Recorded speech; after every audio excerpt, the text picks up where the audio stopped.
Toronto Argonaut running back Gil the Thrill Finnerty and Edmonton Eskimo quarterback Matt Dunnigan have been two of the most dominant and exciting players in the CFL this season.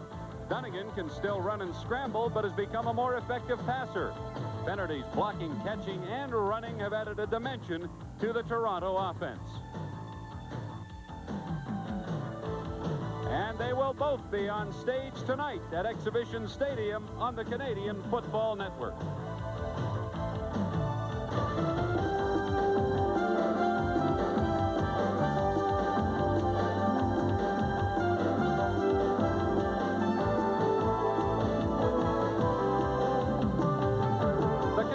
Football Network. Tonight's game from Exhibition Stadium in Toronto is brought to you by Carling O'Keefe Breweries, the CFL. It's the game around here.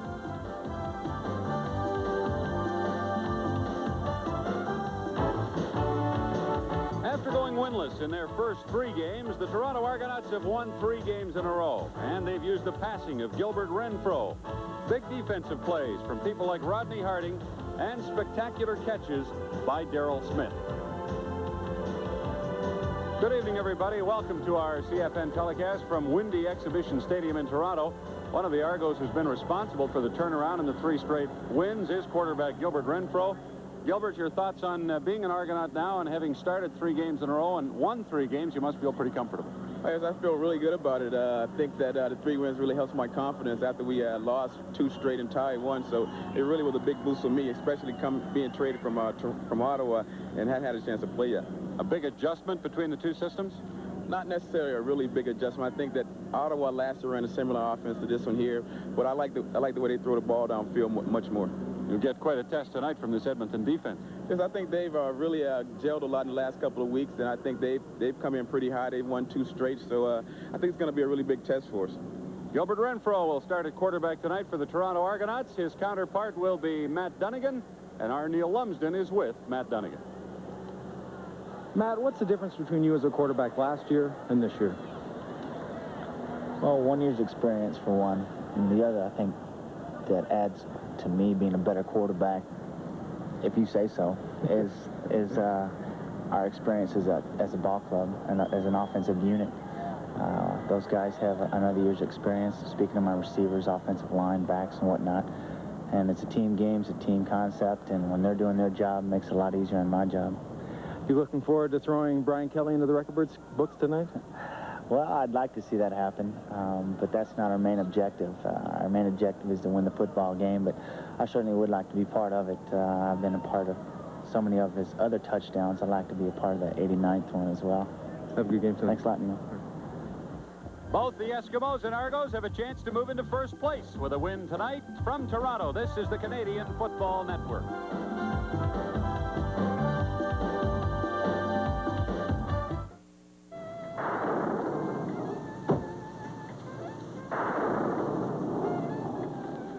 Hi. I've been looking all over for this terrific video cassette I heard about. It's called Not So Great Moments in Sports. Like one scene is where Billy Martin tries to give an ump a shoe shine. That's a fantastic video. My favorite part is where John McEnroe plays tennis with his orange juice. I hear there's a scene where Reggie Jackson protests a Gaylord Perry spitball with a visual aid. Yeah. I love it where a kicker tries to play quarterback. Not So Great Moments is 45 minutes of the funniest sports footage I've ever seen. Great, so you have it. No. It's not in video stores yet. Now what do I do? You get it free. Let me understand. You don't have the video, but you're going to tell me how to get it free. Right. Am I missing something? You're missing out on Sports Illustrated. Sports Illustrated? I love SI. What does Sports Illustrated have to do with it? You get Not So Great Moments in Sports free with your paid subscription. Oh, I let my subscription run out. Well, now's a perfect time to go for it again. You get 25 weeks of America's best sports coverage, including the Pro Football Spectacular with all the picks, previews, and profiles, and a beautiful swimsuit issue. I like that. Everybody likes that. You even get a handy NFL schedule. And Not So Great Moments in Sports? You get it all. I do? How? Just call Sports Illustrated's toll-free number. Wait a minute. All that great footage has got to be worth a fortune. I ought to know. Yeah, I'll bet they raised the price of the magazine, right? It's over 47% off the cover price. Just 3 installments of $9.89 each. You can even put it on a credit card. No kidding. I get 25 weeks of SI, including the Pro Football Spectacular, the football schedule, the swimsuit issue, and the video cassette free. You get it all. Just call 1-800-621-7000. I gotta get to a phone. What's that number again? Here, 1-800-621-7000. Hi, have you heard of not-so-great moments in sports? Due to time considerations, we will be picking up the game early in the second quarter. The score at the end of the first quarter was Toronto 10 and Edmonton 7, and still remains that way as we pick up the action early in the second quarter. Minutes into the second quarter, 10-7 Toronto. Argos with the ball, and here's a hitch screen to Dwight Edwards. Now they're going to rule it incomplete pass, I'm sure. It looked like the football bounced.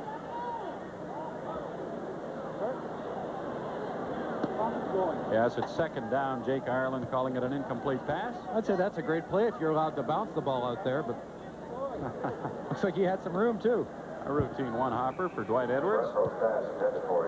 Hank Olesic and Lance Chomick do a little loosening up at the Argo bench. Second down and 10, Toronto at the Argonaut 48-yard line. Paul Pearson in motion to the right. Renfro, the short drop, the quick pass. It's complete to Darrell Smith, who spins away, gets to center field and into the Edmonton 54-yard line. Maybe the 53.5. He'll be a yard and a half short of a first down. Let's see if the Argos will gamble. Last week he made some spectacular catches against Calgary, and this is just a quick out. Reads the defense and now has to turn it into a play, and that's exactly what he does, breaking a tackle from Junior Robinson. Smith caught 6 balls against Calgary last Sunday for 95 yards.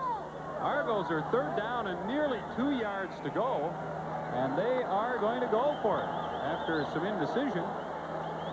Some extra blockers in, and they will gamble. I wonder if Renfro will try to change his count up a little bit and draw Edmonton offside. He'll toss to Gil Finnerty. Finnerty is to the 50-yard line of the Eskimos into the 49. He'll have the first down with a 5-yard run. Good job of blocking by the Argos to give Finnerty the room he needed. Well, for a short yardage play, that takes a little bit long to mature, but they do a great job. You see Throne coming around, getting in people's faces, so Finnerty has a place to run. You don't have to knock people down. You just have to get in their way, and Finnerty just finds the lane and gets the first down. Tony Johns also did a good job helping with the blocking, and the Argos are first and 10 at the Edmonton 50-yard line. Darrell Smith comes in motion right. And here's the hitch screen to Dwight Edwards, but he is grabbed, spins away, and finally goes down for a loss of a yard or two. Don Wilson made contact with Edwards as soon as he got the football. There's some great hustle by Stuart Hill. He's playing end, and that screen out to Dwight Edwards is a good 25 yards away. Right on the snap of the ball, he just flies out, tries to make the tackle. Dan Ferrone's in his 7th year with the Argonauts, and we're going to put our cameras on him on this play and then come back and show you what he did. Argos are second down and 11 after losing a yard. They're at the Edmonton 51-yard line. 9.5 minutes left in the second quarter. Renfro has time, throws down the sidelines, but Edwards, the intended receiver, did not turn around for the football, and the Argos will have to punt.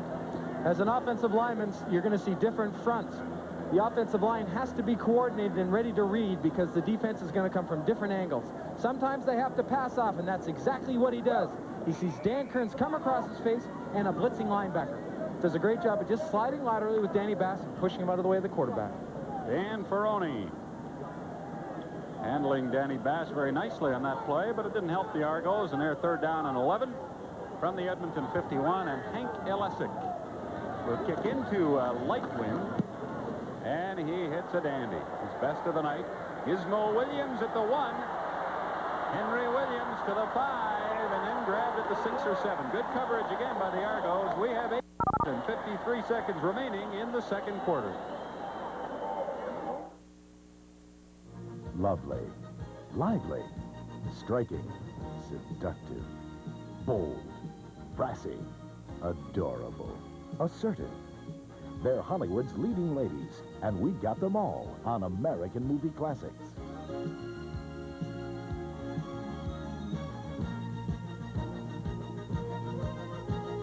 American Movie Classics, because a leading lady's place is in your home. In our country, where physical illness gets the most advanced medical treatment, a disease that affects 35 million Americans goes virtually untreated. Why don't you just get up and pull yourself together? Snap out of it. The disease is mental illness, a disease that's often misunderstood, so its victims wind up neglected, isolated. There is nothing more I can do for you. But mental illness can be treated once you learn to see the sickness. For an informative booklet, call the American Mental Health Fund. Waiter, don't just ask for a light beer. Give me a light. Ask them to bring out their best. Bud Light. Bud Light, the less filling light beer with the first name and taste. Because everything else is just a light. If you're looking for good ideas on personal finance, subscribe to the Wall Street Journal. Because while there's plenty of money around, unfortunately, it doesn't come with instructions. Call 800-372-3000 for this special introductory offer. 13 weeks for just $29.75 with a money-back guarantee. 13 weeks, $29.75. Phone 800-372-3000 now for the Wall Street Journal. Friday, relive a super bout from 1973 when Muhammad Ali battled a relative unknown named Ken Norton for the North American heavyweight title. Friday night at 10:30 Eastern on ESPN. Edmonton Eskimos 1st and 10 from their 7-yard line, and Tom Richards has a well-thrown Matt Dunnigan pass go right through his hands. So quick change work going on the sidelines. A few of the players are changing their jerseys. They might be coming a little bit too wet and not allowing them to move properly. It was Randy Ambrosi who put on a different sweater, I think, to go in and play end on that short yardage situation, and now he gets the old one back on. Boy, that's a pain to change your sweater every time you go on and off the field. He'll be doing that all night. Dunnigan gets away from the rush, takes off with the ball. He's out to the 17-yard line, and he'll be very close to an Eskimo first down. Dunnigan looked like he ducked in self-defense there and looked up, and everybody gone by him. Well, when defensive linemen rush, because they've usually got an offensive lineman in their face, they have to reach out. And a simple duck like that, and Tom Clements and Tom Wilkinson were so good at it, and Clements still is, but sometimes they just miss you altogether. They'll measure. And Dunnigan did get far enough, just barely, for an Eskimo first down. Straight back, the pocket closes down. It's just, it's almost like a peekaboo. He puts a great move on Mabry. Whew, did he ever? Just over 8 minutes left, second quarter. Matt Dunnigan and the Edmonton Eskimos trailing the Toronto Argonauts 10-7. The Argos have beaten Edmonton 5 straight times in the regular season here at Exhibition Stadium. Dunnigan's first down pass is complete to Tom Richards, and he'll have a gain of 6 or 7 on the play. And Bob Obilovich didn't want to talk about that 5-0 record against the Eskimos. He figures he'd jinx himself. He just didn't want to discuss it. He's also looking for his 50th win as a head coach of the Argonauts. Well, Obilovich is 7-3 overall against Edmonton since he became Toronto's head coach. Pretty impressive against one of the more dominant teams in the CFL over the last, well, a long, long time, 16, 17 years. Second down and 3, Dunnigan hands off, and it looks like the Eskimos will have a first down. Chris Johnstone just takes what is called a belly. He steps out wide and comes back inside, and again, that play is designed to let the running back read what happens along the offensive line. Dunnigan consulting the plays on his wrist as he brings the Eskimos out 1st and 10 from their 29-yard line. Stephon Jones and Sincar wide left. Kelly and Richards to the right. And it's a draw play with Milson Jones, and he nearly lost the ball as he got back to the line of scrimmage, and that's all. Rodney Harding leading the Toronto tacklers in there.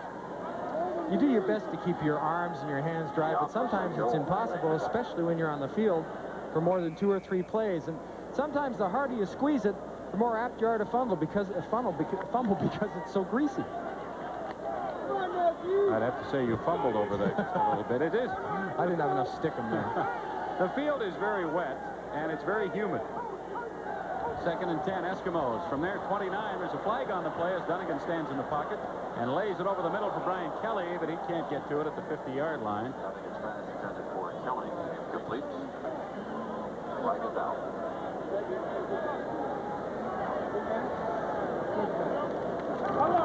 Outside. Toronto number 90. 2nd down repeated. Marlon Jones jumped offside for the Toronto Argonauts, so the Eskimos will Get the second down over, and we'll only have 5 yards to go. That's the costly kind of a penalty that the coaches just hate to see, because if he doesn't jump offside, Edmonton's punting the ball now. Yes, you hate to give up penalties or have penalties in situations where you keep people alive. And that's, he comes out of a 3-point stance, jumps up, is ready to go as momentum's going forward, and then just doesn't time it properly. 2nd and 5. Dunnigan gets the ball off. Stephon Jones wide open at the 45-yard line. He's brought down right there, maybe back at the 44, but he has a gain of 10. And the Eskimos, with the second chance, get the first down. Well, Matt Dunnigan stands under there. He knows he's going to get pressure. Doran Major blitzes, and now it puts some pressure on guys like Willie Pless, who know they're a man short in the secondary. He's got to get a little bit wider to take away that pass pattern from Stephon Jones. Leading Argo tackler with 32 on the season coming into this game. Willie Pless made another one there. But the Eskimos got a first down up at their 44, 1st and 10. Dunnigan with pressure, setting up a screen, and it's no good. Intended for Chris Johnstone, but Willie Pless was there to break it up. Well, one of the things that Bob Obilovich and all coaches like about Willie Pless is his running ability. He's not overly big at 5'10" and 210 pounds, but he moves so quickly to the football, and he reads this perfectly. He reads the offensive lineman set, then go to the right, and are trying to get in front of Chris Skinner. He goes in and breaks it up and almost makes an interception. They say Willie Pless has a nose for the football, and he wasn't that far away from picking that one off. Second linebackers dream. Yeah, 2nd and 10. Eskimos at their 44. Here comes a blitz. Dunnigan gets the ball away, but nowhere near an intended receiver. Dunnigan did save the loss, though, as the Argos had people coming after the Edmonton quarterback. Well, it might have looked like Matt Dunnigan threw that ball away, but the receivers have to adjust when a defensive back blitz. And Major once again comes from the short side. Dunnigan reads it and is ready to throw a quick pattern, but Stephon Jones continues upfield instead of breaking a 10-yard out. Eskimos had a long scoring drive early in the first quarter. Milson Jones with a touchdown, but since then, Toronto's defense has done a very good job of containing the Edmonton offense. 3rd and 10 Eskimos at their 44-yard line, as the Argos lead 10-7 with 4.5 minutes left in the second quarter. Jerry Cowrick to punt, and he gets a good one away. Darnell Flash at the 20. Here's a reverse. And Selwyn Drain is not able to get much more out of it. And the Argos have the football with 4:24 left in the second quarter.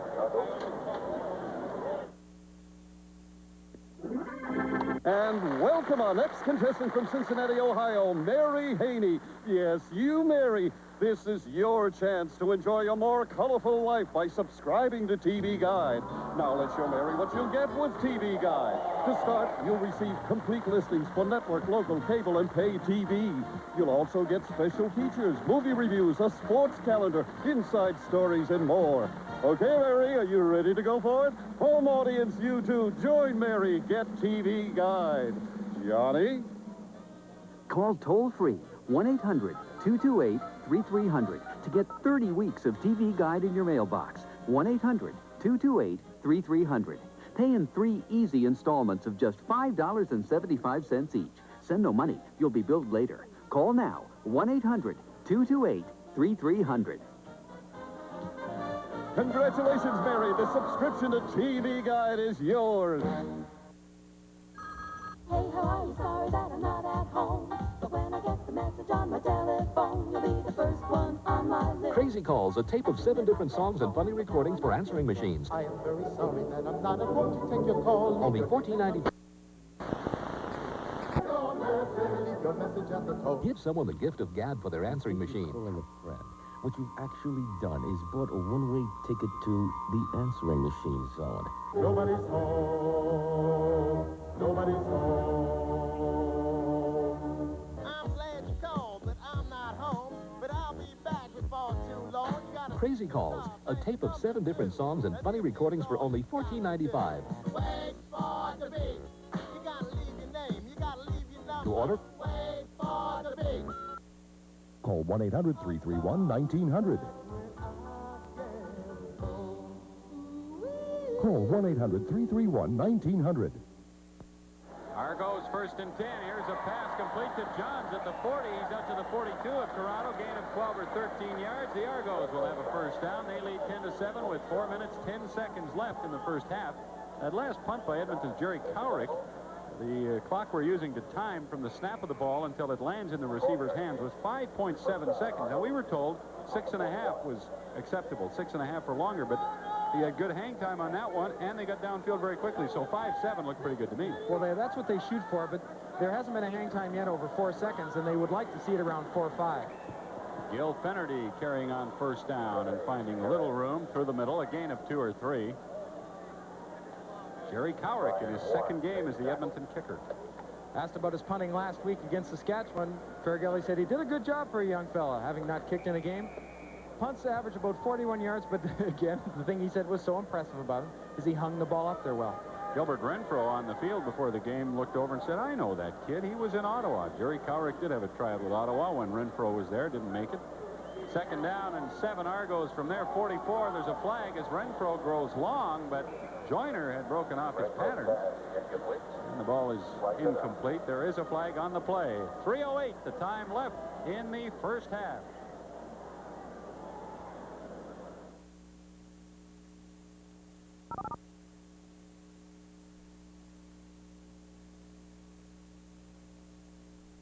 I sat in my apartment and turned on the gas. I was crazy from cocaine. I couldn't live without it. That wasn't me. It was somebody else. When I saw cocaine was more important than me, I woke up. Now I'm slapping myself with reality to stay strong. I'll be struggling for the rest of my life. Anyone tells you cocaine's not addictive, they lie. Call 1-800-662-HELP. The very little. This is what it's like to be functionally illiterate. There are 27 million Americans like this who need your help. Volunteer at this number. The only degree you need is a degree of caring. I think I can. 3rd and 7. Argos at their 44. Alesic to kick, and not a good kick again. It bounces at the 30 of the Edmonton Eskimos. Henry Williams picks it up back at his 26-yard line, and he can't find any room as the Argos were all down there surrounding Gizmo Williams. Our next game on the Canadian Football Network will be Sunday. Calgary Stampeders try to put the brakes on that 6-game losing skid. They're in Ottawa, 4 o'clock Eastern Time. Sunday, Calgary at Ottawa on CFN. 2:54 left in the first half at Exhibition Stadium in Toronto. The Argonauts leading the Eskimos 10-7. All the scoring in the first quarter. Fenerty and Milson Jones with the touchdowns, and Lance Chomick with a field goal to put Toronto in front. Dunnigan on first down has lots of time, and that was nearly picked off by Selwyn Drain and taken in for 6 points. He was one step away from celebrating. Well, Matt Dunnigan takes a good look at the defense and decides to go to possibly his 3rd receiver, but doesn't really step into it and kind of flicks it out there. A little bit of a wobble on the ball, allows Drain to move up. Like you said, could have been 6 points. Selwyn Drain telling his teammates that one had touchdown written all over it. 2nd down and 10. Eskimos at their 26-yard line. Lots of motion this time. Dunnigan quick pass to Sinkar at the 35. He's brought down at the 36, maybe the 37-yard line. Selwyn Drain made the stop. Eskimos are very close to a first down, and they'll have to measure for it. Looks to me like they have. They're going to be very close, and that's just tremendous communication between a receiver and a quarterback. Marco Sinkar has to read the defense and then look to Dunnigan, because he'll be reading it at the same time. The ball's released, makes a completion.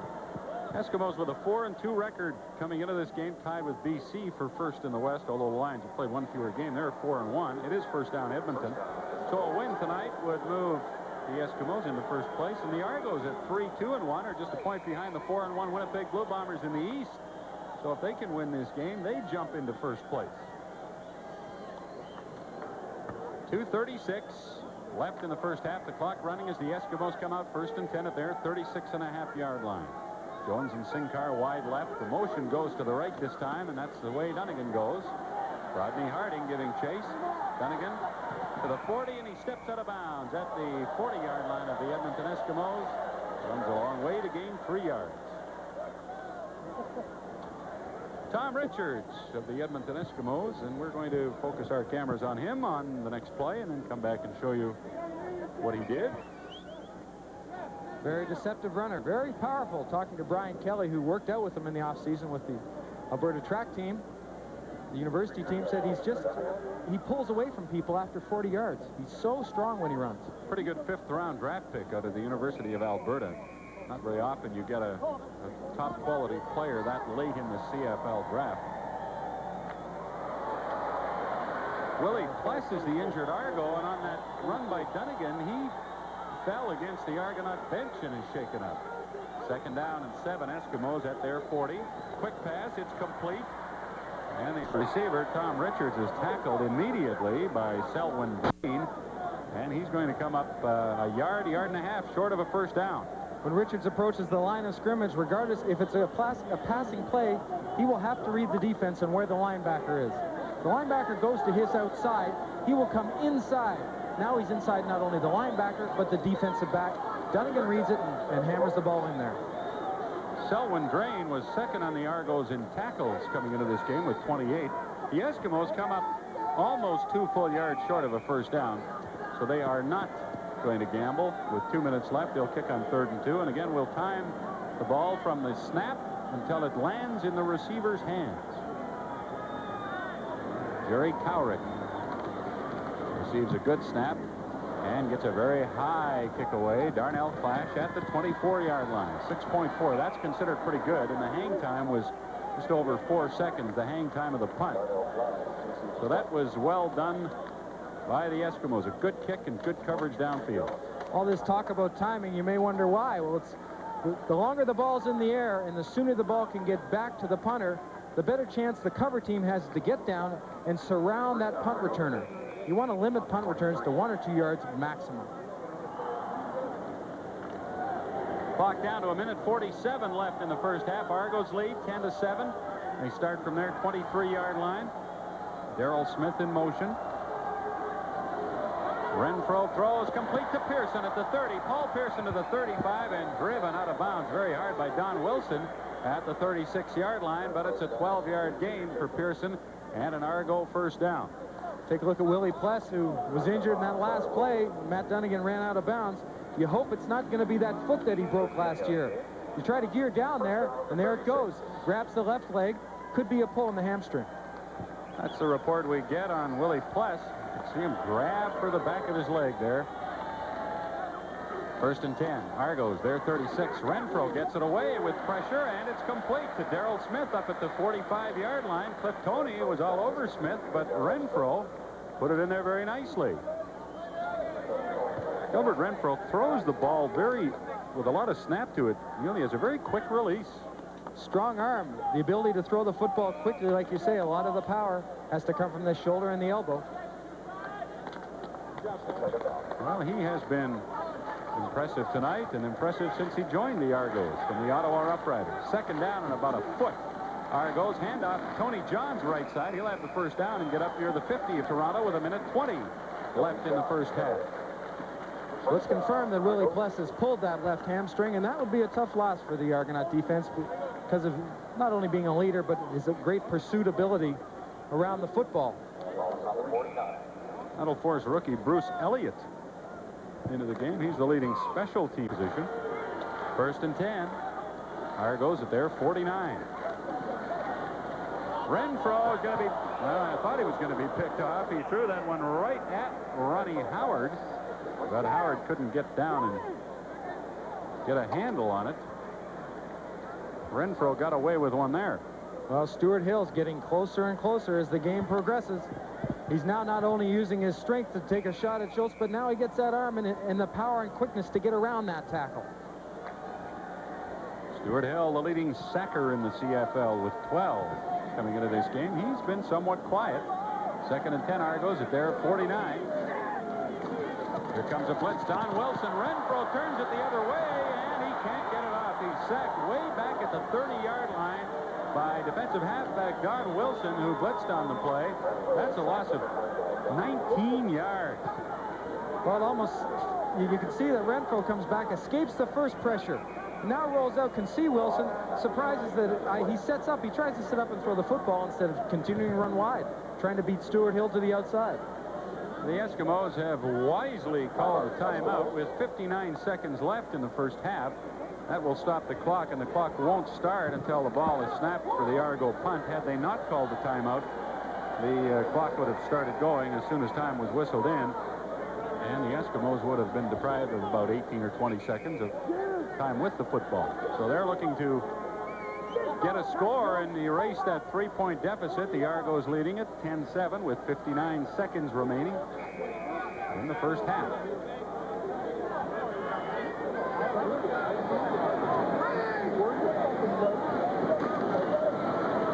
Good snap, and Olesic hits a very low spiral punt.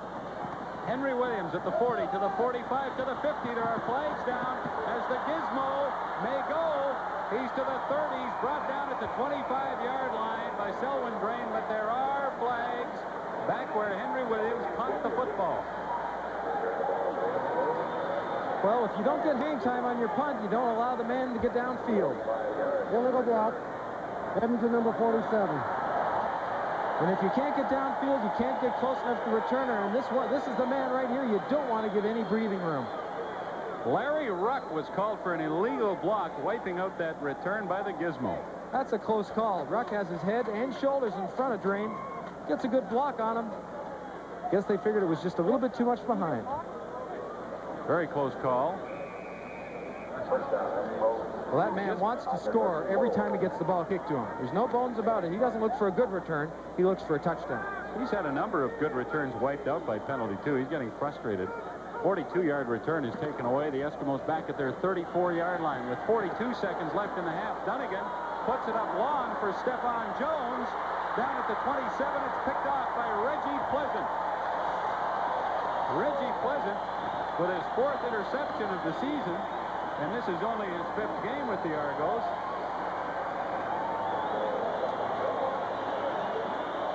And Lance Chomick liked it. That's a tough play for Matt Dunnigan. He's rolling to his left, has to stop and plant. As Bayless coming right down his throat. Now the ball's up in the air too long. Gives the defenders a chance to close in on it. Pleasant comes up with the reception. 2 interceptions against Calgary for Pleasant last week, so the 5'9" graduate of Clemson University settling nicely into that right corner spot. 33 seconds left now in the first half as the Argos take over on their 28-yard line. And Renfro looks like he'll keep it on the ground, handing off to Tony Johns. He's across the 30, maybe to the 31 for a gain of a couple. And the clock down to 29. Well, this is the time the Eskimo defense, or any defense, would be focusing on that football. If they're going to hand it off and run it, let's everyone go after the football because it'll pop out easily.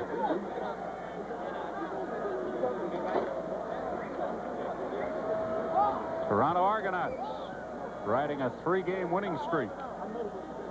And they've contained that Edmonton offense, which has scored 80 points in the last 2 games, very well in this first half as they lead 10-7. This is Tony Johns carrying on 2nd down. Hey, is a nice run up across the 40 to the 41. Gain of 10 yards and an Argo first down with 5 seconds left on the clock. Well, when you have a running back other than Gil Fennerty that can run the football like that, not only inside but outside, you certainly open up the possibilities of running different types of offenses and not allowing defenses to key on a guy like Fennerty, who last week against Calgary was about 45% of their offense. Yeah, we haven't seen a lot of Gil the Thrill tonight. 1st and 10, and Renfro is going to put it up on what should be the final play of the first half, and Stanley Blair has the best shot at it. So the Toronto Argonauts are getting a good test tonight from the Edmonton Eskimos, and so far they've handled it very, very well.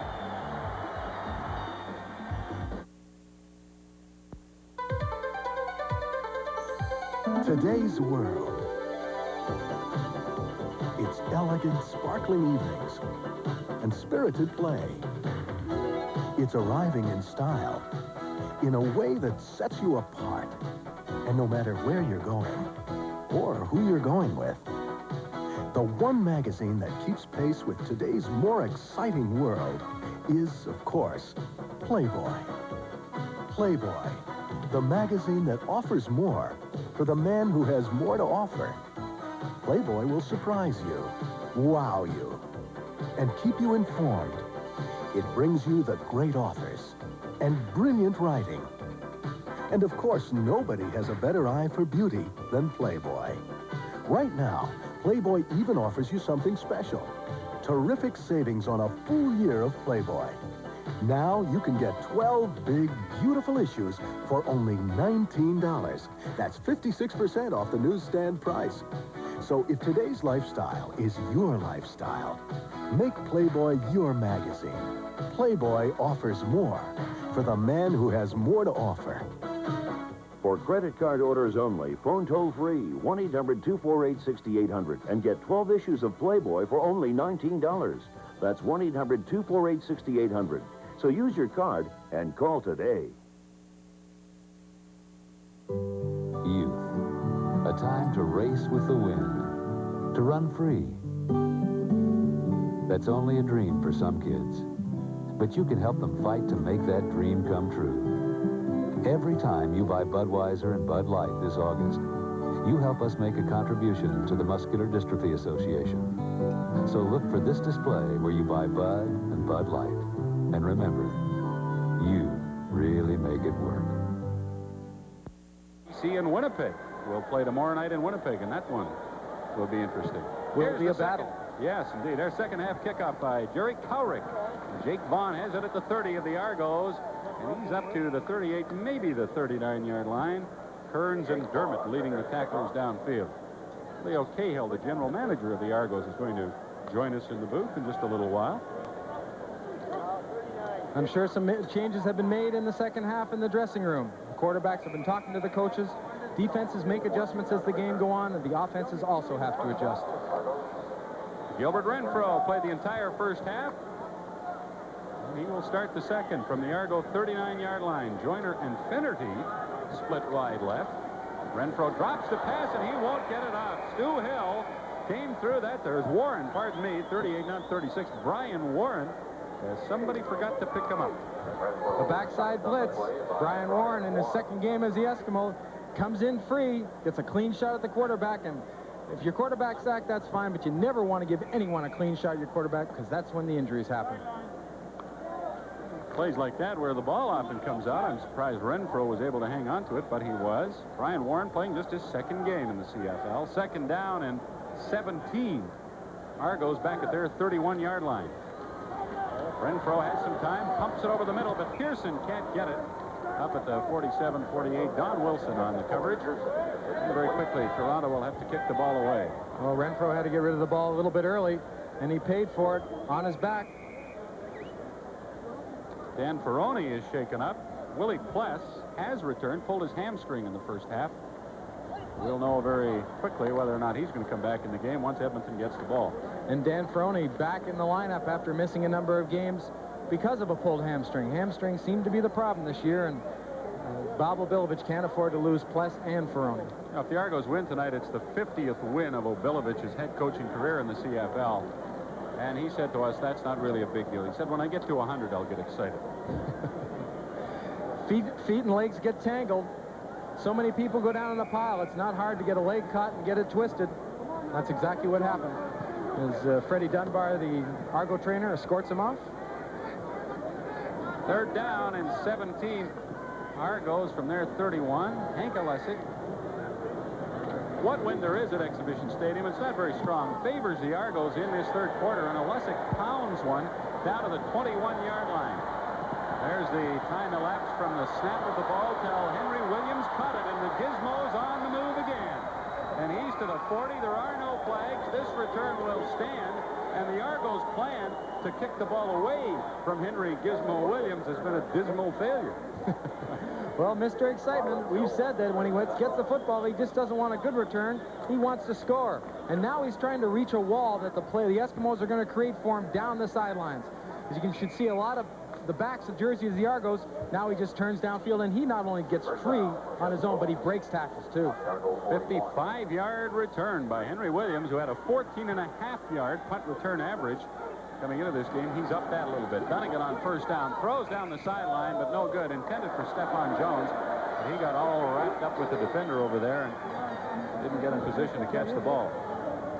Well, it could be pretty exciting if they ever get him at the wide receiver spot, and they might try to do that sometime. He backs up Brian Kelly and Stephan Jones, and he's still learning that position. He has to learn to read defenses, but if there's a guy that should be called Mr. Excitement, it's the Gizmo. They took him out of one game earlier this year because of the Canadian-American ratio problem, but he's back in there, and what a threat he is. 2nd and 10, Eskimos at the Toronto 41. The pass by Dunnigan is complete to Stephan Jones down at the 25-yard line. That's a gain of 15.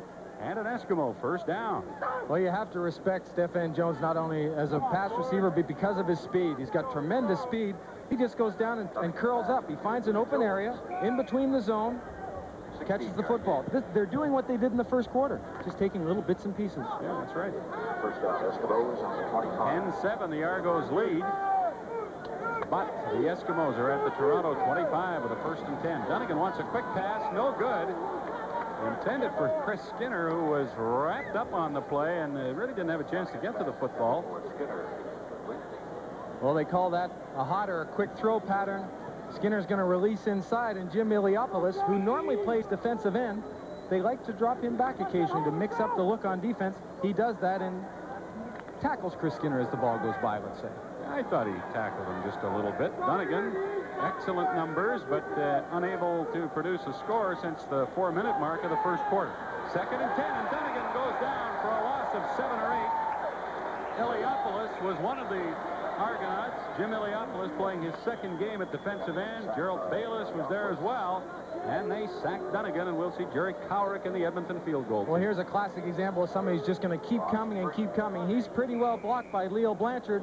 He's pushed down, but he just keeps scrapping away, crawling along the turf, and gets a low shot at Dunnigan. Iliopoulos was reported to the Argos, but pulled a quad muscle before training camp opened. He went home. He phoned a couple of weeks ago and said, "I'm well." They said, "Come on back," and now he's playing. Cowrick will try a 35-yard field goal. Dunnigan puts it down. The kick is up. And it's right through there, and the game tied with 11 minutes and 47 seconds remaining in the 3rd quarter. Field goal by Jerry Cowrick. Oh, isn't she special, Bob? Look at those eyes. Congratulations, Bob.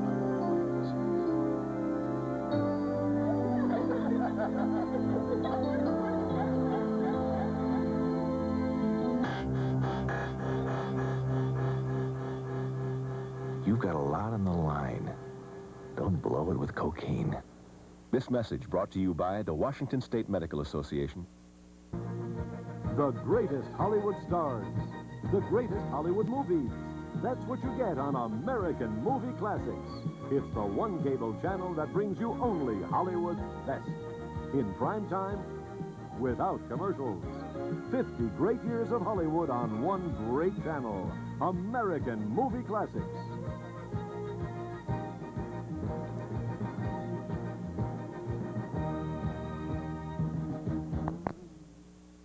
Jerry Cowrick has just kicked a 35-yard field goal at 3:13 of the 3rd quarter to pull the Edmonton Eskimos even with the Toronto Argonauts at 10. And Cowrick is asked to kick off from his 35-yard line. Dwight Edwards at the 24. And he gets across the 40 and out to the 44-yard line of the Toronto Argonauts. Well, joining us now in the booth is the colorful, outspoken general manager of the Toronto Argonauts. You don't mind those descriptions, do you, Leo Cahill? That's the most conservative things that's been said about me in a long time. You must like the looks of your football team tonight. They're playing very well. Yeah, I think they've really improved. I thought last week we put together about the best game that we have since I've been back with the Argonauts. And in this game tonight, we've been playing spottily on defense at the beginning of each half, but we're getting our defense together, and once we get it all together, I think we should be...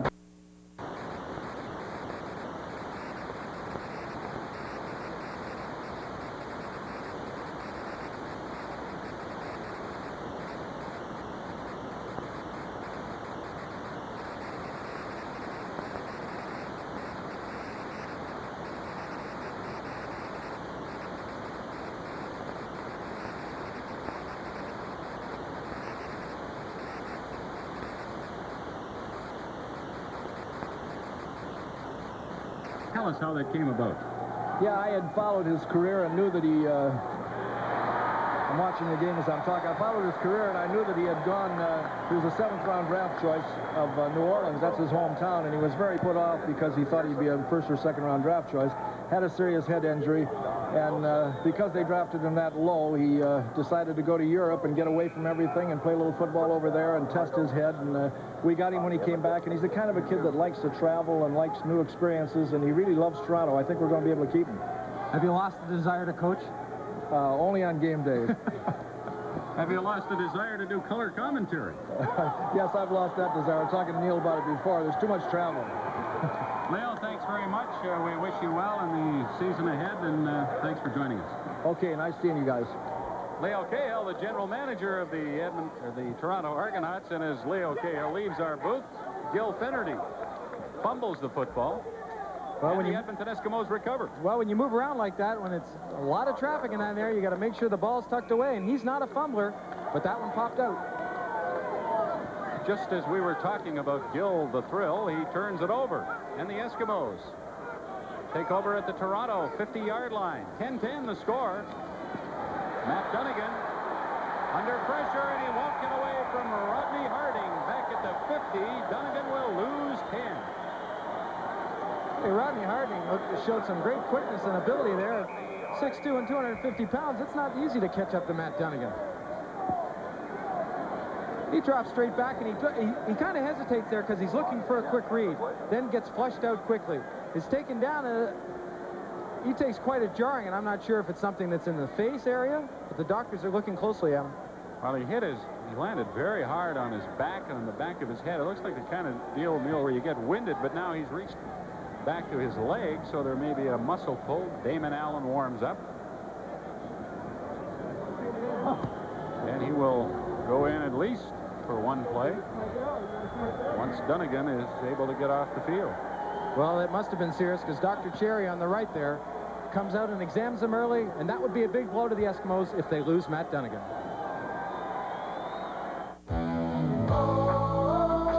Look, here he comes.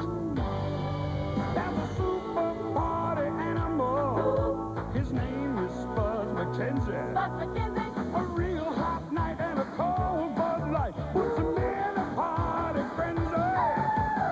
He's Spud McKenzie, Bud Light's original party animal. That's Spuds. He is the party. So go, Spuds, go! ESPN's August sizzles with sports excitement. The NFL comes to cable for unsurpassable showdowns live Sunday nights. There's Grand Slam golf at the PGA Championship and top-notch tennis at the Volvo International. August means high-speed thrills with 3 NASCAR and 2 Grand Prix events. Harness racing at its best and thoroughbred excitement every Saturday. It's all part of the hottest August yet on ESPN. 4-4! Coming this fall to ESPN. The best of the NFL. From preseason contests to 8 Sunday night clashes and the season finale Pro Bowl, you'll see it all live on ESPN. From start to finish this year, pro football duels here on the exclusive cable home of the NFL, ESPN. Matt Dunnigan being examined at the Edmonton bench. It's an injury to his right leg that they're looking at. Damon Allen into the game at quarterback for the Eskimos, and he faces a 2nd and 20 at the Edmonton 50-yard line. Allen not wasting any time getting the ball in the air. Complete to Tom Richards, but they rule that he came down out of bounds at the Toronto 37-yard line. Well, you have to wonder what happened if it was actually the being thrown down onto the turf or the twisting of the body. When he rolls out, you're always exposed, especially from behind, and he just almost seems to fall underneath it, and we won't even guess at what's wrong until we get a report. Dunnigan is being taken to the Edmonton dressing room, and at this stage, this does not look very good for Matt Dunnigan. 3rd down and 20. The Eskimos, the football at their 50-yard line. Preliminary report on Dunnigan is that it's a hamstring pull. And Cowrick does not get a good kick away. It bounces back upfield. Cowrick is coming down, and the Argos finally pick it up at their 42-yard line. Cowrick actually ran past the football as an Argo appeared to get in his way, And the ball bouncing back upfield, and he went right by it. Well, it gives him that crazy bounce often when the ball's kicked that high and it comes down with the point first. It will bounce backwards. But one of the Argos did a good job of turning around and looking for him and blocking him out of the way at the same time. Cowrick, as Damon Allen is on the phone, got about 10 yards out of that kick. 12 yards. Yeah, he almost seemed to short leg it. The leg was bent, and as soon as he kicked it, he knew it wasn't going to go anywhere, and now he's after it. And there's a heads-up play. Reggie Pleasant blocks him out. Reggie just gave him kind of a little push there. 1st and 10, Argos from their 48. Renfro screening to Finnerty. He's to center field. And out of bounds at the Edmonton 45-yard line. 17 yards for Gil Finnerty.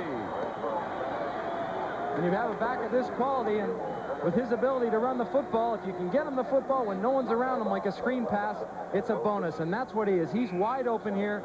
The offensive lineman come upfield, a good block put on Larry Ruck. Now he gets inside and then dips right back out to the sidelines. Center Ian Beckstead is the man who made the good block that Neil alluded to. Bob Obilovich looking very calm and cool. Argos 1st and 10, Eskimo 45. Gil Renfro is in trouble. He gets the ball away, though. Intended for Paul Pearson, incomplete. But Renfro would be pleased to save a potential huge loss. Well, Dan Kearns in hot pursuit. The Eskimos work their defensive linemen. They really have 5, but only 4 in the game at one time, obviously. Dan Kearns goes in, changes with 1 man every quarter, or even sooner, depending if they're tired, and they don't even lose anything with his ability. You know, Obilovich told us that he feels better about his quarterbacking situation than at any time since the healthy days of Holloway and Barnes a few years ago. They've gone through some quarterbacks here in Toronto. They like these 2 young guys now, Renfro and Congemi. Well, could be a possible casualty. The referee's mic. Got to tuck everything away now. Jake Ireland is ready to resume. 8 minutes, 26 seconds left in the 3rd quarter. It's 10-10, Edmonton and Toronto at Exhibition Stadium, or Exasperation Stadium, as many in Toronto call it. They're building a dome here, of course, and it'll be ready by 1989. 2nd down and 10, Argos. Renfro long down the right sideline, and it's knocked away by Wilson. Intended for Paul Pearson down at the 5-yard line.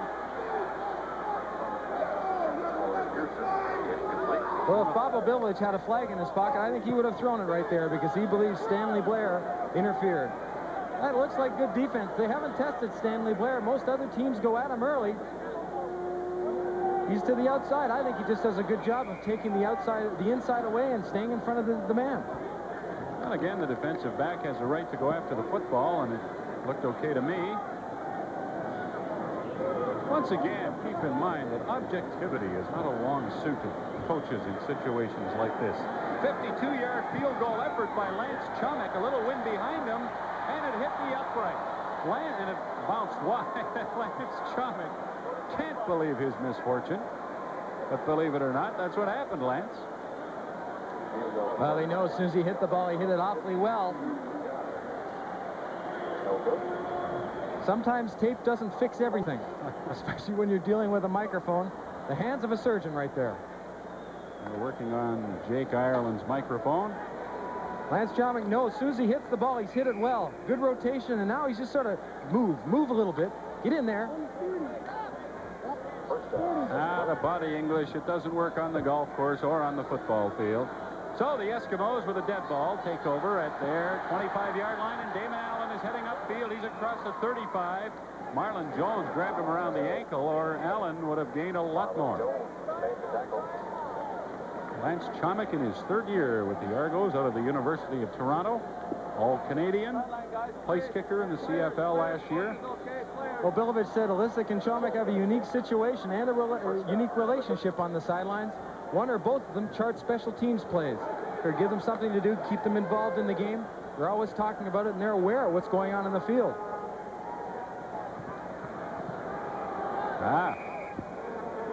Jake Ireland has his microphone back. We're pleased to report. He's trying to stay on top of everything here at Exhibition Stadium. 7 minutes left, 3rd quarter, 10-10 Eskimos and Argos. Here's a draw play. Chris Skinner across the 40 to the 41. He'll have about 5 yards. Well, I think consistency on the football field is important, especially in defense. They have to react more and understand what the man beside them is doing. There are no designated or called plays like offense. You have to learn to feel where the other man's going. Coming into this game, the Argos had given up an average of 431 yards total offense per game. They have done a good job tonight. Second down and 6 Eskimos. Damon Allen tries to swing it out to Chris Skinner, but the pass was well short of Mr. Skinner, and the Eskimos will be forced to punt. Damon Allen had the opportunity to watch the football game for the first half and a little bit, and I'm sure that he learned something watching Matt Dunnigan.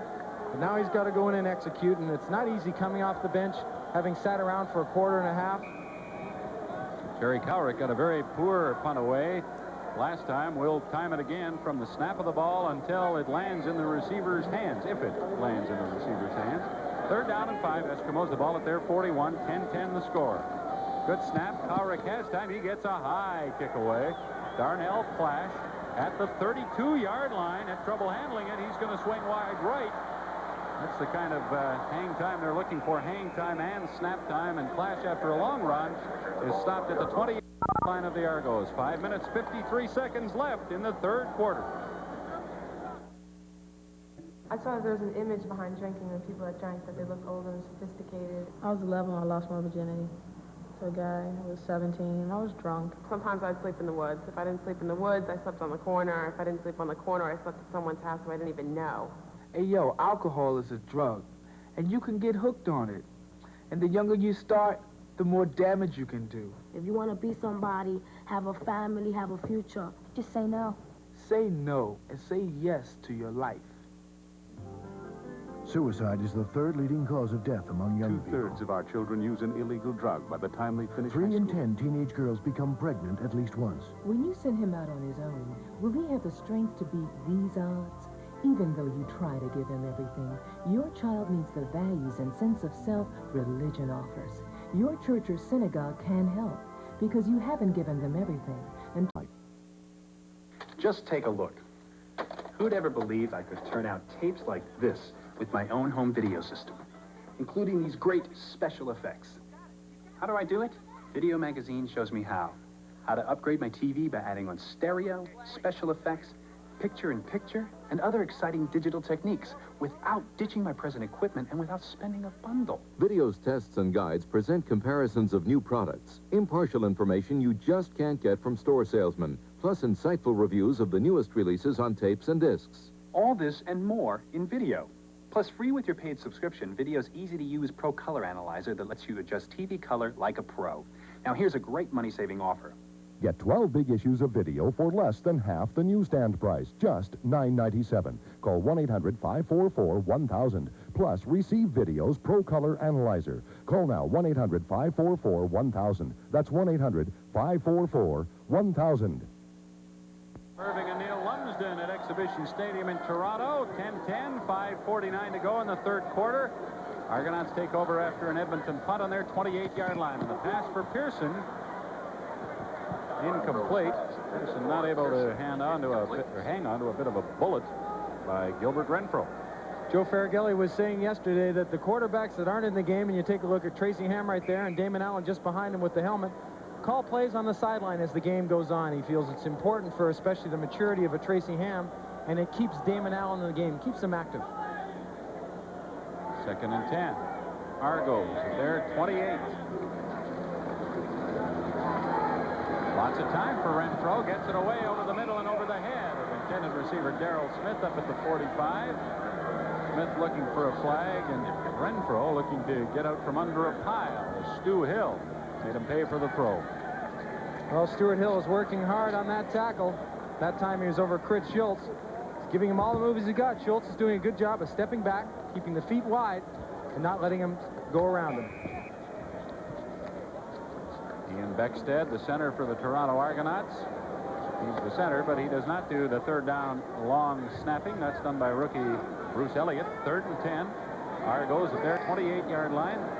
See if Alessa can keep this out of the hands of the return men for 6 seconds. If he does, that's what the Argos are looking for, and that is what they're looking for. They're not looking for the gizmo to have the ball, though. He has it this time and gets 8 or 10 on the return, which, if you're in Toronto's shoes, you consider pretty good.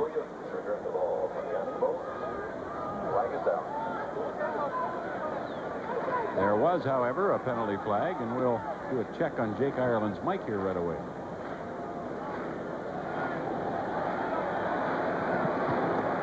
He has to check out that injury in a minute.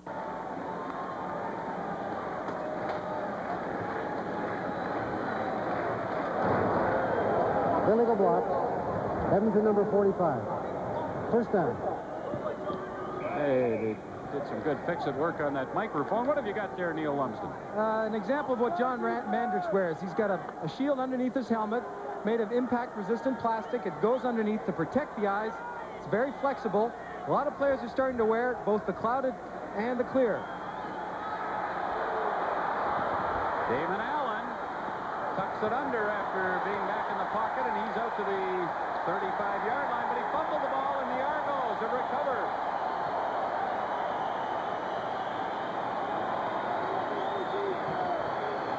We'll come back and take a closer look at that helmet and the visor that is used by increasing number of CFL players. But again, Damon Allen's run ending in a turnover by the Eskimos. Well, Rodney Harding flushes out Damon Allen. He puts a great move on Don Mullen, but that ball pops loose, and hasn't been handling the ball like everyone else. It's going to be tougher for him to hold on to it, especially when he goes upfield and starts to head towards the ground. Mark Mabry, the man who stripped the ball away from Damon Allen. The Argos at the Edmonton 34 after the turnover. John Congemi is in at quarterback, and he hits Finnerty down at the 28-yard line, and that's a gain of 5 or 6 yards for the Argos. I don't know if I'm surprised to see Congemi in. We know Bob Obilovich and the rest of the coaching staff believe he's going to be the quarterback of the future, but I don't know if change for the sake of change is a good idea. Of course, that's why they're on the sidelines, and I'm up here. They make the decisions. They know the tempo of the football game, and he certainly started off awfully well. 2nd and 5. Argos at the Eskimo 28.5. Toronto in a 10-all game trying to capitalize on the 3rd Edmonton turnover of the night. Congemi putting it up long down the right sideline. No good. Stanley Blair does a good job with Dwight Edwards to knock that ball down.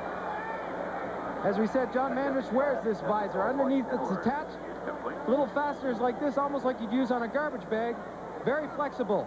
Lasts about 6 games. Some players take it off when it rains. Some players don't. Again, the cloudiness doesn't bother the view of the players, even at night, but it does protect the eyes, and that's what it's for. As I said, we're seeing more and more of those in the CFL. John Mandrich injured on that last play, and he has one on. Now, this may be exhaustion more than anything else, because Mandrich has been out, and Joe Ferraghelli was concerned about his game condition, so he may just be out of gas. We hope it's nothing more serious than that. There's a look at Gilbert Renfro, who's played fairly consistent today, but not enough to stay in the football game, and Obilovich said, nothing personal, we're just going to get you out and let John Congemi take a shot at it, because they haven't been moving the ball in the last 2 quarters. Well, they made a very big issue out of signing John Congemi in the offseason. They are hoping he will be the quarterback that will lead them to good things for a good number of years ahead. And he has not disappointed in the times he's had a chance to play this season. As we look at John Mandrich, we see Ken Lowe in the green, and behind him, Dwayne Mandrusiak, who is the equipment manager. Kenny Lowe will look at the injury, but Dwayne Mandrusiak has always got his eyes on Joe Ferraghelli, and he will tell Dwayne to keep him down longer. Let's get the strategy, or let's talk about something on the sidelines. Ferraghelli will give him the okay to bring him off the field. That's how it works. Sometimes the referees stand in the way, though, and then they have to work on another sign.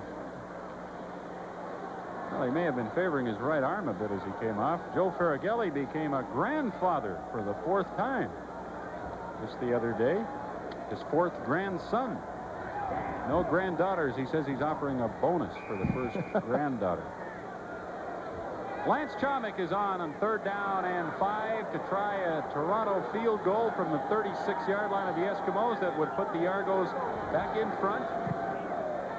Comic has lots of distance, and he's right down the middle, and with 3 minutes and 34 seconds remaining in the third quarter, the Toronto Argonauts have gone back in front of the Edmonton Eskimos. With the score, Toronto 13 and Edmonton 10. Let's pause 10 seconds for stations from coast to coast to identify themselves. You're watching the Canadian Football Network. This is ESPN, the Total Sports Network.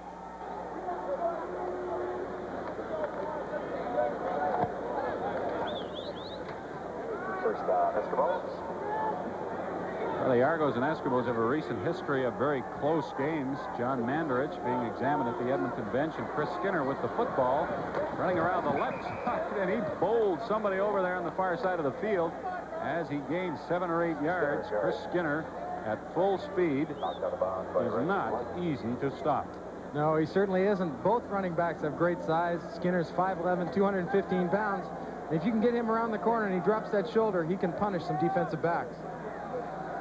John Mandarich in some pain, and it is his right arm that they're looking at.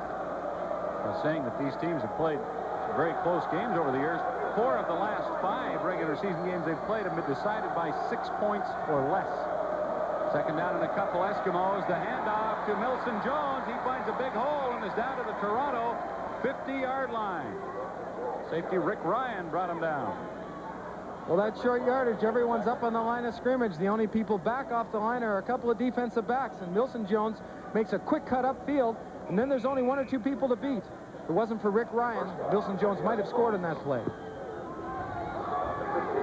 Eskimos down 13-10 with 2.5 minutes left in the third quarter. 1st and 10 at the Toronto 50. Damon Allen came on to relieve Matt Dunnigan, or replace Matt Dunnigan, here in the third quarter when Dunnigan pulled a hamstring in his right leg.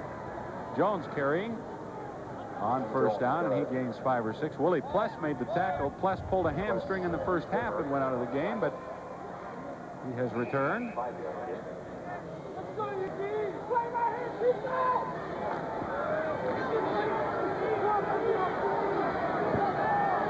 Second and 5, Eskimos. Brian Kelly wide right. Stephon Jones wide left for Damon Allen. And Allen swings it out here to Skinner, and he is grabbed immediately by Doran Major and stopped for a gain of 1 or 2 yards. And those Toronto defensive halfbacks, Neil, have really done a job tonight of coming up and covering very close on those little short passes. Well, Bob Obilich was looking for aggressive DBs, the type of defensive back that may be beaten one play, but come back and say, try me again.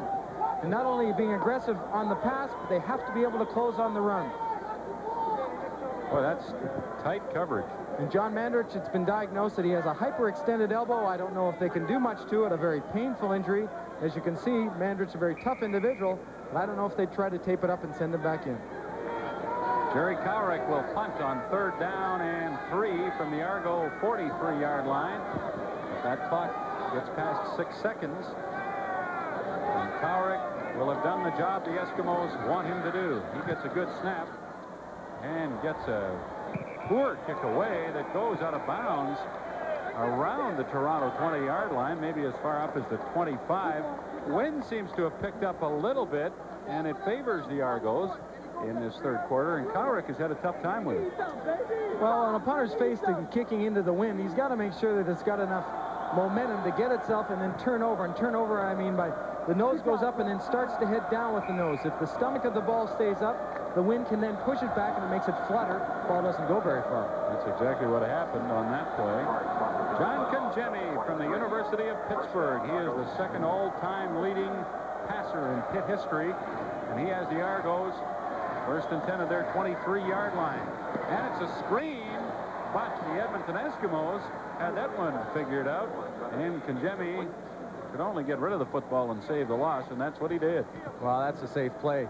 He can see as he drops back and he tries to make it look like it's a drop back pass, but the defense reads it well of the Eskimos. Just converge on Fennerty. Congemi, the only thing he can do is throw it into the ground. Stuart Hill will check the defensive or the offensive tackle, realize he steps back a little bit too quickly. Now it's time to backpedal and get into the play. 2nd down and 10, Argonauts from the Toronto 23-yard line. 30 seconds left in the third quarter. Congemi has some time, gets the pass away, complete to Darrell Smith up at the 35-yard line. Cliff Tony right there with him. But That's a gain of 11 or 12 and a Toronto first down. That's a smart play by Smith. He goes down the field far enough where he's past the first down marker and then comes back and catches the football. That is Toronto's first down of this second half. So the defenses have dominated. Argos leading 13-10. This will be the final play of the third quarter, barring a penalty. And it's a 1st and 10 from the Toronto 35, and Joyner has the ball go right through his hands down at the 50 of the Argonauts. 13-10, the Argos lead. The third quarter has ended. That's the final play of the third quarter.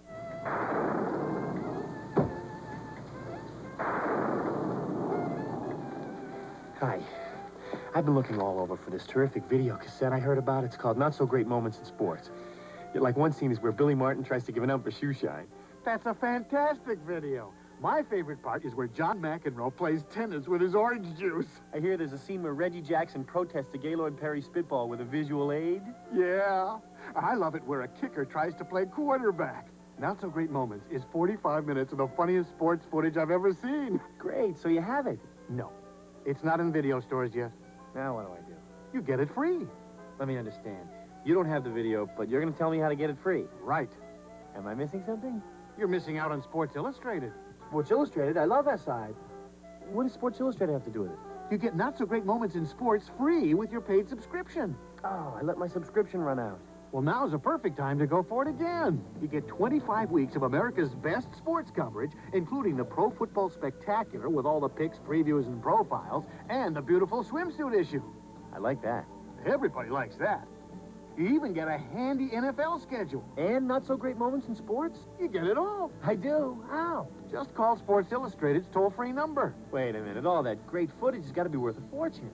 I ought to know. Yeah, I'll bet they raised the price of the magazine, right? It's over 47% off the cover price. Just 3 installments of $9.89 each. You can even put it on a credit card. No kidding. I get 25 weeks of SI, including the Pro Football Spectacular, the football schedule, the swimsuit issue, and the video cassette free. You get it all. Just call 1-800-621-7000. I gotta get to a phone. What's that number again? Here, 1-800-621-7000. Hi. Have you heard of Not So Great Moments in Sports?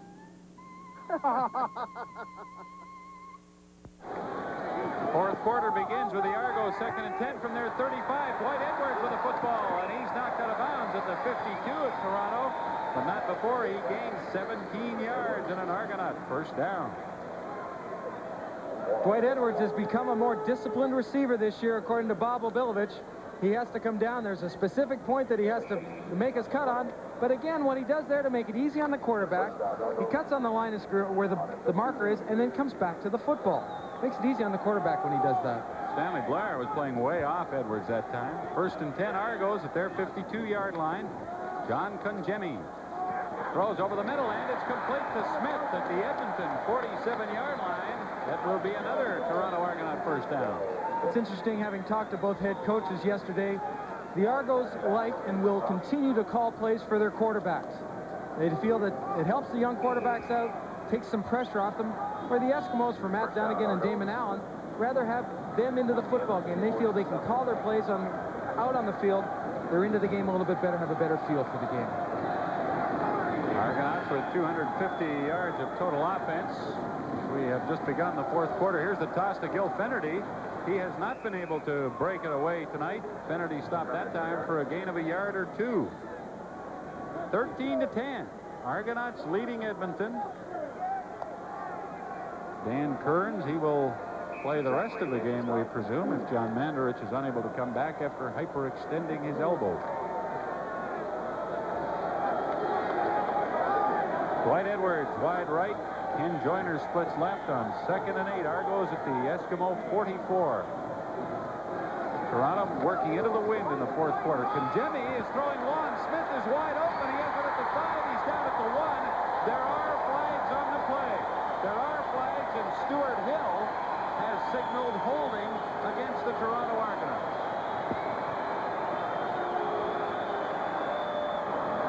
Holding. Toronto number 69. Second down repeated. Stuart Hill was right. Dan Ferroni gets caught holding. Often wonder why the quarterback has so much time to throw. Usually it's because of great protection, but sometimes you cheat a little bit. Boy, Smith was wide open on that play. He actually... Bass sneaks up to the line of scrimmage. Sorry, right there, and he's putting pressure. He's trying to create a pick situation for Zachary, but the pick doesn't happen on the line of scrimmage because Ferroni has a hold of Bass.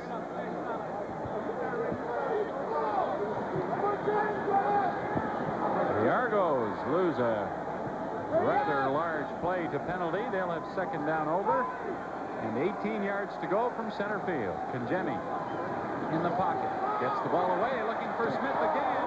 No good at the 25, but there's a flag, and this will be interference against Cliff Tony, who appeared to hook and grab Smith just a little bit as the ball was getting there.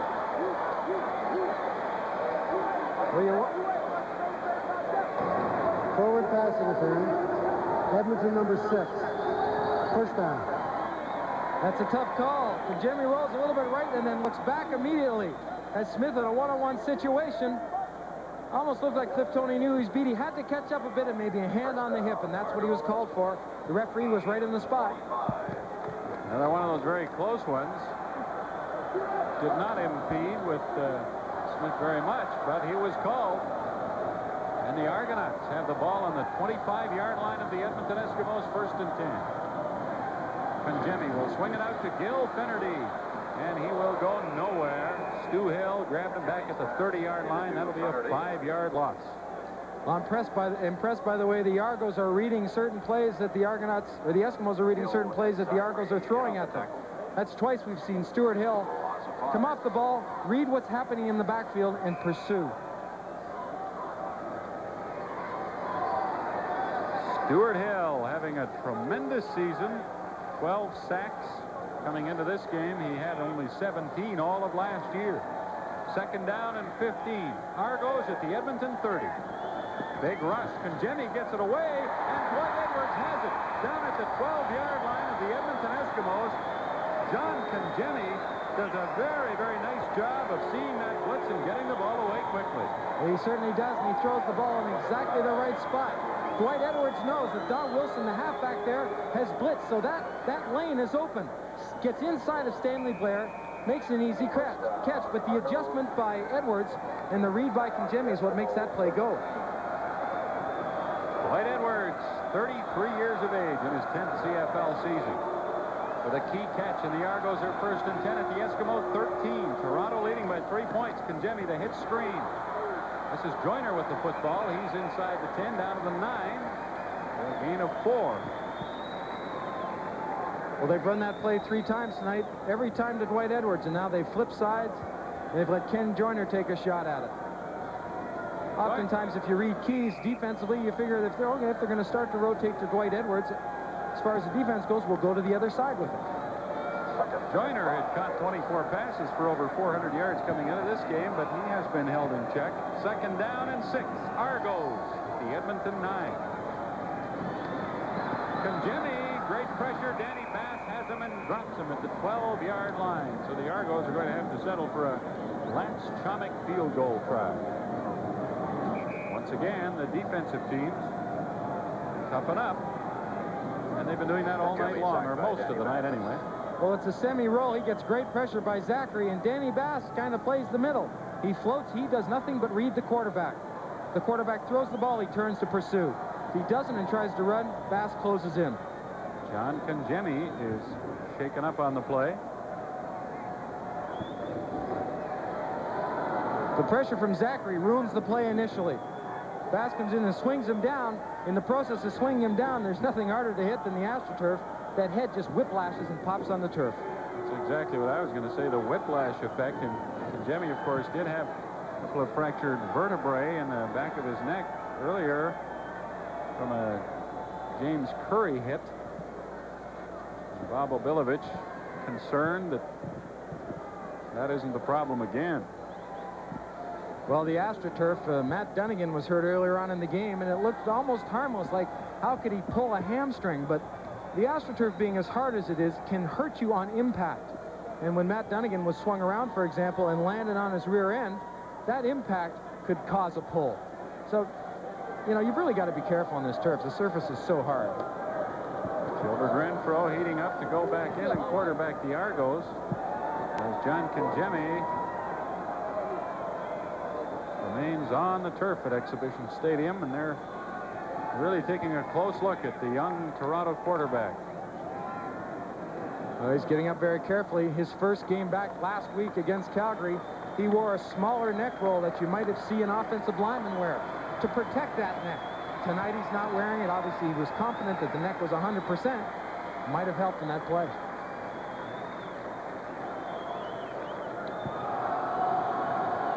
So as Kangemi leaves to a nice round of applause, Lance Chomick heads out on the field. Mike Soroshko will hold the football at the 18-yard line. And Chomick can give the Argos a 6-point lead if he can make this one into the wind. Ball is down, it's up, and it's right through there. So with 10 minutes and 12 remaining in the fourth quarter, the Argonauts go in front by 6. Lovely, lively, striking, seductive, bold, brassy, adorable, assertive. They're Hollywood's leading ladies, and we got them all on American Movie Classics.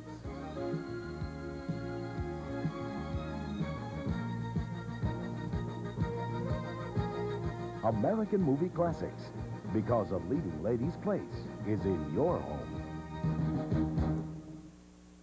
In our country, where physical illness gets the most advanced medical treatment, a disease that affects 35 million Americans goes virtually untreated. Why don't you just get up and pull yourself together? Snap out of it. The disease is mental illness, a disease that's often misunderstood, so its victims wind up neglected, isolated. There is nothing more I can do for you. But mental illness can be treated once you learn to see the sickness. For an informative booklet, call the American Mental Health Fund. So look at John Kangemi, looked at by the doctor. Oftentimes, a bang in the head like you saw can result in a concussion, and that's what they're looking for. And John Manders is finished for the day, cutting the tape off that left arm with the ice on the right elbow. Do you ever have a hyperextended elbow? Something like it. It's not much fun. Hurts.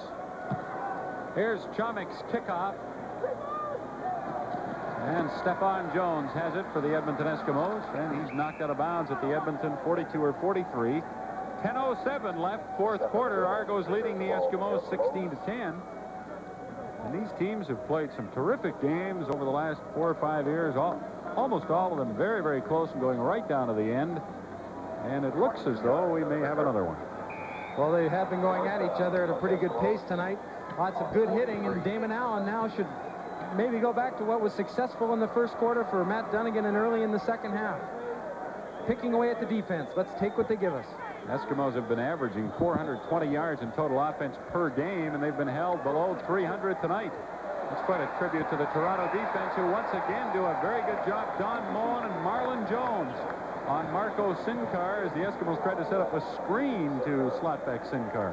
Don Moen, the Iron Man of the Argonauts, in his 89th regular season game, does a good job of his chin when he gets a chance to read the screen, but he avoids the block and just leaps over and makes the tackle on Marco Sinkar. And the reports are John Kangemi, the injury is not serious, but whether he'll be back or not, we're not sure. Doesn't have the appearance of somebody who's coming back soon, but we're happy to tell you that he is not seriously injured. 2nd and 11. Damon Allen has a man wide open. It is Marco Sinkar, and he has the ball at the Toronto 45-yard line. Well, Damon Allen gets good protection. He gets some pretty good heat from Marlon Jones, but Hector Pache is able to keep him outside, and he has to wait for Sinkar to get in the area. Now he has to drop that ball over Don Moen, who jumps. Not good enough. That's a good pass. Caragelli said he expected Toronto to play a lot of zone defense, and they were going to try to find some seams. They haven't found many, but they found a gap that time, and it gave them a first down at the Toronto 45-yard line. Skinner in motion right. Allen throws quickly. Sinkar has it at the 40. He's down to the 35, inside of the 34 of the Argos. 11-yard gain and a first down. Like Matt Dunnigan, Damon Allen was able to read the blitz. They bring Don Moen and Dorn Major to the short side of the field. A quick drop.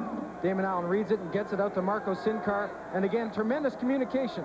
As soon as he comes off the line of scrimmage, Marco Sinkar knows the ball's coming to him. Eskimos at the Argo 34, 1st and 10. Damon Allen throwing, and it's complete. to Tom Richards down at the 23-yard line of the Argos, and that's going to be another Edmonton Eskimo first down. That Argonaut defense is becoming more aggressive as the game goes on. This time to the wide side of the field. Selwyn Drain blitzes in the halfback spot. Tom Richards is able to get in the air, catches the ball, and is knocked down by Darnell Clash. First down and 10 Eskimos at the Toronto 23. Allen throws quickly, and Skinner could not hang on to the ball. Chris Skinner and Joe Ferraghelli disappointed that that play didn't work. It was well executed, except for catching the football. Well, once again, when you get an opportunity to get a play like this in, you want to catch the football. The linebackers are blitzing, so Skinner's got the middle wide open. He's covered one-on-one by Ryan. The ball's in there, just not caught. Second down and 10, Eskimos at the Argo 23. Brian Kelly wide right this time, still.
Back within 3 points of the Argos, 23-20, and Brian Kelly has a spot in the record book all to himself. Well, I'm sure he'd like to have this catch under different circumstances because he's more concerned about winning the football game than breaking records. But with a man that has no speed, or at least that's what he tells everyone, he goes by Darnell Clash, and not a bad vertical jump either. You know, when you watch him run on a play like that, it's laughable to suggest he has no speed. Well, he's the one that tells you he doesn't have any speed. I know. And I think he's talked a lot of people into it, too, and maybe that's a ploy, is it? Well, he's tricked some people. The more you hear it, the more you start to believe it. But I think after watching that tape, other teams, there's 6 other teams that won't believe it for long. A 46-yard Damon Allen to Brian Kelly. Touchdown pass, the 89th touchdown reception of Kelly's glorious career, breaking Tom Scott's record, or the record that he and Tom Scott have shared for the last few days. And the Major has given the Eskimos life as they attempt to come back and tie this game, force it into overtime. They're down by 3, and we'll look for an onside kick here. Jerry Cowrick lofts it up quite nicely. And Darrell Smith of the Argos made contact just before it went out of bounds, and they give the football to Toronto. The Edmonton Eskimos not in agreement. But that's the ruling that has been made, and the ball will go to Toronto with 36 seconds left in the 4th quarter. Well, you knew if it was going to even be close in front of the Eskimo bench, there was going to be a discussion. Cowrick pops this ball up perfectly. Smith is waiting for it. The front line of the Argonaut kickoff return team is supposed to attack the Eskimos, knock some people down so there isn't that congestion when the ball comes down. Sometimes people have a tendency to be a little bit lax, assuming the ball's going to come down. It's no problem. That almost cost them. Well, you couldn't ask Cowrick to do it much better than that, could you? That was letter perfect. But the Argos have the ball at the Edmonton 51, and Gil Finnerty is carrying on first down. He'll have a gain of 3. 32 seconds left, and the Eskimos want a timeout. As Finnerty helps Don Wilson up. Well, the Argos will go into the huddle, and probably 11 other guys will say, hang on to the football, and that's one thing a running back doesn't want to hear, because if anybody knows, the running back knows the heat's on him. Do not drop the football, and don't even remind me about fumbling. They were asked. The Eskimos did take their timeout as they want to stop the clock with 32 seconds to go. They asked Gil Finnerty the other day here how he likes his nickname, The Thrill. And he doesn't really like it. He says he can live with it. He understands that it's kind of catchy and people enjoy it, but he's kind of a quiet guy, and being called The Thrill doesn't thrill him to death. Well, he's left it a little late because he should have buried that nickname the first time he heard it, because I think it's going to stick it. Second down, Argos. Here's a handoff to Tony Johns to the 45 into the 44-yard line. That used up 4 seconds. It leaves the Argos with a third down and about 4 yards to go with 28 seconds to go, and they'll be able to run off another 18 or 19 before the ball is snapped. So the Eskimos look like they will get it back, but with only time for 1, maybe 2 plays. Tony Johns, you get a good look at that elbow pad he's got on his right elbow. Usually when there's a little bit more padding in there, oftentimes it can be a problem. When you play on AstroTurf a lot, the elbows take a real beating at the running back spot. You have to do what you can to protect them. Well, we talked earlier about how the Toronto-Edmonton games always seem to be close. This one no exception. 23-20, Toronto leading, and the clock is running. And Kolesic is in the punt. And we'll time this one again from the snap of the football. And Kolesic is going to take the penalty, the time count violation. They'll move it back 5 yards. Time count violation, Toronto number 8. So the clock is down to 7 seconds. And the Argos very conceivably could use up the rest of the time with this punt. So I guess Edmonton's only chance is to block it or have Gizmo bring it back a long ways. Well, both can happen. Hank Kolesic is A little bit more difficult to block his punts because he's a two-step punter. Doesn't take as long to get the ball off. And of course, as Bob Obilovich says, he thinks he's got the strongest leg as a punter he's ever seen. Ooh, a bit of a high snap. Olesic gets a poor kick away that bounces and runs right down the sideline and goes out of bounds at the 6-yard line of Edmonton. And the time has expired, and that's it. Olesic, I don't think he was trying to do it that letter perfect, but it certainly turned out well. So the Argonauts make it 4 wins in a row, beating the Edmonton Eskimos by a score of 23-20 at Exhibition Stadium.